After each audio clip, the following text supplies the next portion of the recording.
The author of the novel is George Orwell. The book was first published in August 1945, and its purpose was to expose the Soviet myth. Those familiar with history will easily recognize that the events and characters in the book correspond to real events and figures from the history of Tsarist Russia, the October Revolution, and the rule of the Bolsheviks. Mr. Jones was the owner of the farm and was often fond of the bottle. One night, while he was asleep, the animals gathered for a meeting because old Major wanted to tell them about a dream he had had the previous night. Before that, however, he lamented the misery of the animals, who were exploited for back-breaking labor and, once they could no longer work, were slaughtered. In Major's view, man was the animals' greatest enemy. His removal would solve all their problems. He therefore proposed organizing a rebellion.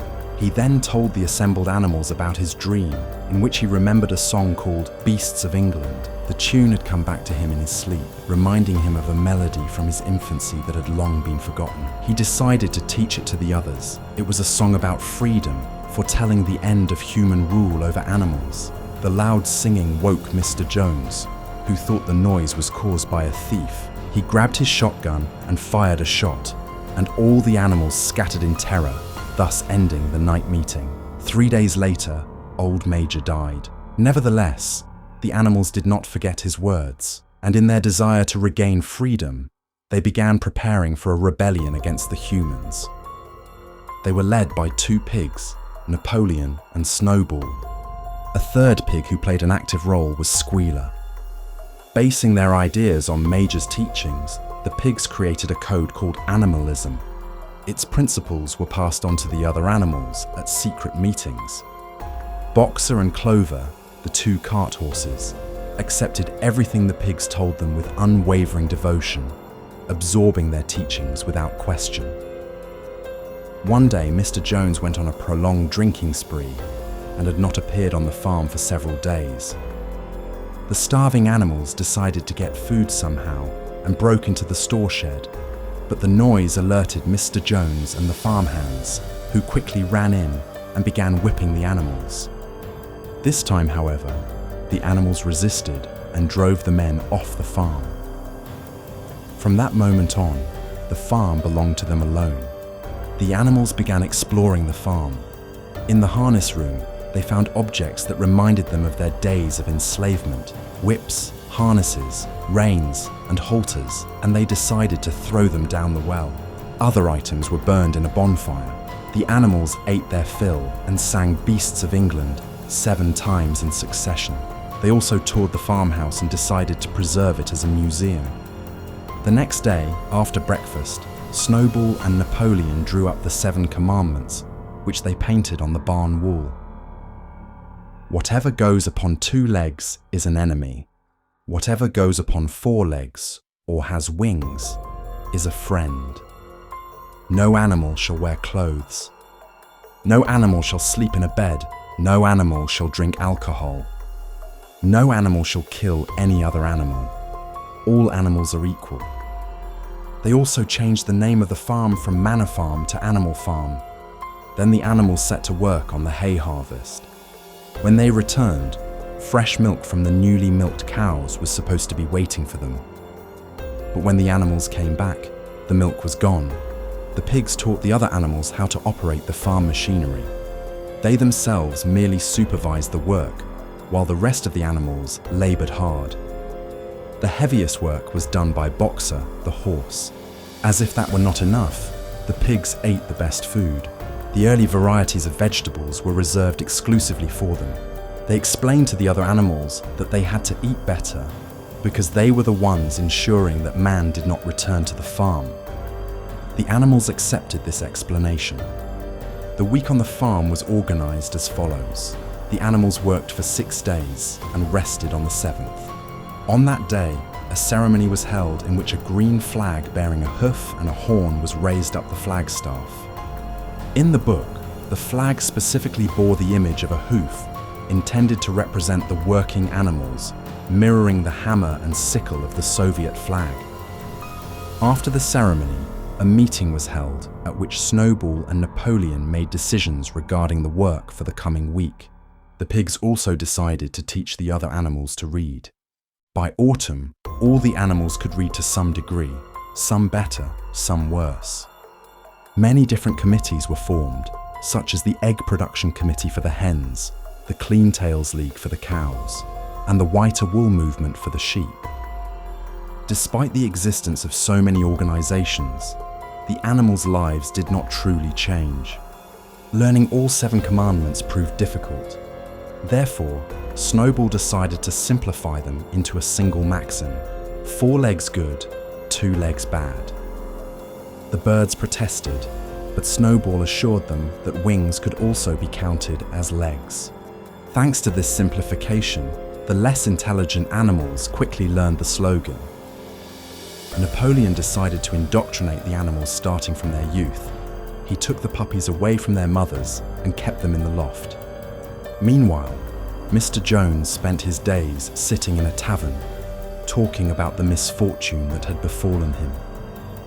The owners of the neighboring farms wondered how they might take advantage of the situation, but they could not reach an agreement because they were at odds with one another.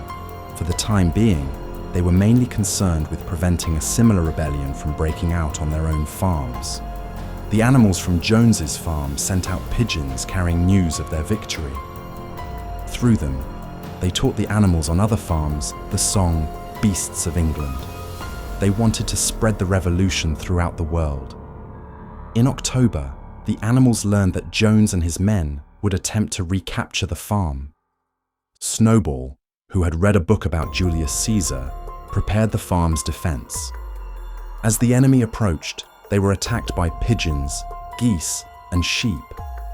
However, this did not stop them, and the men forced their way into the yard, where they were charged by 3 horses, 3 cows, and the pigs.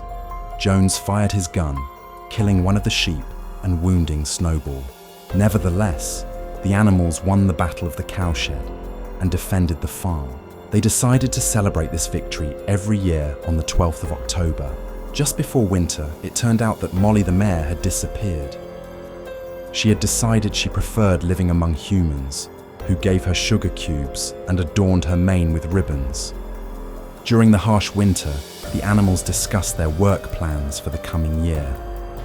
During the meetings, a sharp conflict broke out between Snowball and Napoleon. Snowball proposed building a windmill that would generate electricity to light and heat the buildings. Napoleon opposed the idea and eventually drove Snowball off the farm with the help of the 9 dogs he had taken as puppies. From that point on, all decisions were made by a committee of pigs in accordance with Napoleon's orders. Because of the dogs, no one dared to oppose him. A time of terror began. Old Major's skull was unearthed and placed at the foot of the flagstaff, and every Sunday the animals marched past it in a ceremony. The Sunday meetings no longer resembled those of the past. Now 3 pigs, Napoleon, Squealer, and Minimus, sat on a raised platform, surrounded by dogs that separated them from the other animals. During these gatherings, Napoleon issued orders concerning the work for the coming week. 3 weeks after Snowball's expulsion, Napoleon changed his position on the windmill. Its construction would take 2 years and require enormous labor and energy, so food rations were reduced. This was puzzling, since Snowball had been expelled precisely because of the disagreement over the windmill. The animals were confused. Squealer, responsible for propaganda, explained that Napoleon had never truly opposed the windmill. He claimed Snowball had stolen the plans, though in fact Snowball had designed it himself. Work began. For the next year, the animals labored hard on the construction. Napoleon decreed that they should also work on Sundays. Attendance was technically voluntary, but any animal who refused would have its rations cut in half. All summer long they gathered stones. As usual, Boxer did the heaviest work, rising early and beginning 45 minutes before the others. He was a titan of labor, yet thoroughly brainwashed. He constantly repeated, "I will work harder," and Napoleon is always right. Napoleon decided to establish trade relations with neighboring farms. He planned to sell eggs, hay, and barley in exchange for seeds, horseshoes, nails, and rope. The animals were surprised, since after overthrowing Jones, they had resolved never to deal with humans again. Once more, Squealer explained away the inconsistency. Soon afterward, the pigs moved into the farmhouse, despite the earlier decision that no animal would live there. Squealer justified this by saying the pigs performed mental labor and deserved proper rest. Clover noticed that the pigs were sleeping in beds and eating in the dining room. She recalled that animalism forbade such things. Unable to read well, she asked Muriel the goat to read the commandments on the barn wall. The fourth commandment now read, "No animal shall sleep in a bed with sheets." Clover felt sure the words, "with sheets," had not been there before. Squealer insisted that sheets were the real human invention being prohibited. Later, the pigs announced they would sleep longer than the others. The animals were too exhausted to protest. By autumn, the windmill tower was completed, but one night it collapsed. Napoleon blamed Snowball for sabotage and placed a reward on his head. He declared the windmill would be rebuilt and work resumed despite the winter cold. In January, the food supplies ran out. A solicitor appeared on the farm to conduct trade negotiations on Napoleon's behalf. To conceal the shortage of grain, the pigs filled bins with sand and covered the top with a thin layer of grain. Napoleon decided to sell the hens' eggs to buy more grain. This led to a rebellion among the hens, who smashed their eggs. Napoleon ordered their rations reduced, and after 5 days, the protest ended. Conditions on the farm worsened. Napoleon ceased appearing in public, issuing orders through Squealer. Snowball was blamed for every misfortune. The pigs spread rumors that he crept onto the farm at night to commit acts of sabotage. They falsely claimed he had been in league with Jones from the beginning and had only pretended to fight bravely at the Battle of the Cowshed. Repeated often enough, these lies were eventually believed. The animals were also told that Snowball's agents were active on the farm. One day, Napoleon emerged with his dogs and ordered 4 pigs, who had once protested the abolition of meetings, to be brought forward. A show trial followed, and the terrified pigs confessed to conspiracy and collaboration with Snowball, supposedly intending to hand the farm back to humans.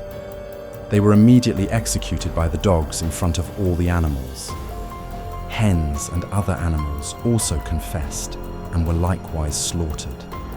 The remaining animals fled in terror. They remembered that one of the commandments forbade animals to kill one another. Then they saw that the wording on the barn wall had been altered. It now read, "No animal shall kill any other animal without cause." After many months, the new windmill was completed. The animals felt they were working even harder than in Jones's time. According to Squealer's reports, food production had greatly increased. Napoleon isolated himself further and ordered that he be addressed as "Our leader, Comrade Napoleon." It was decided to purchase machinery for the windmill. To raise funds, Napoleon sold a pile of timber to Mr. Frederick, the owner of the neighbouring Pinchfield farm. To the animals' dismay, the banknotes he received from Frederick turned out to be counterfeit. Soon afterward, the farm was attacked. The animals retreated into the buildings while the men blew up the newly built windmill.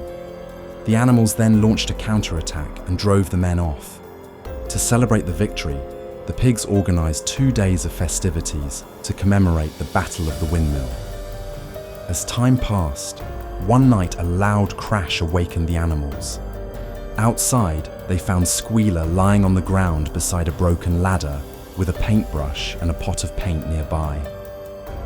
Days later, Muriel noticed that the 5th commandment now read, "No animal shall drink alcohol to excess."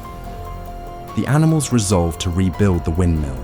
Boxer worked even harder despite his injured hoof.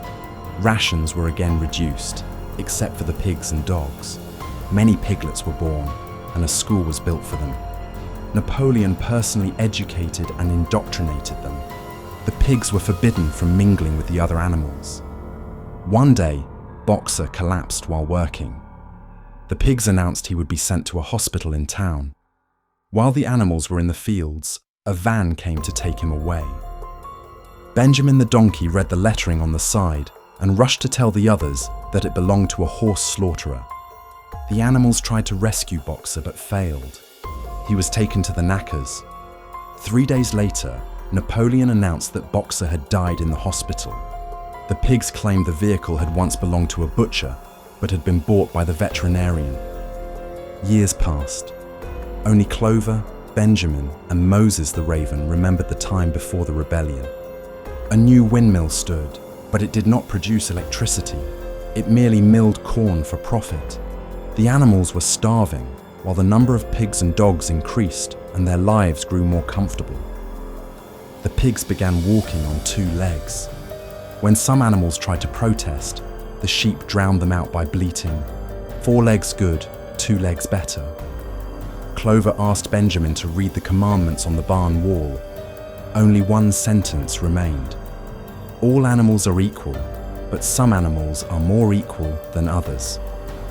The next day, the pigs began wearing Mr. Jones's clothes, and a week later, human farmers visited the farmhouse to dine with them.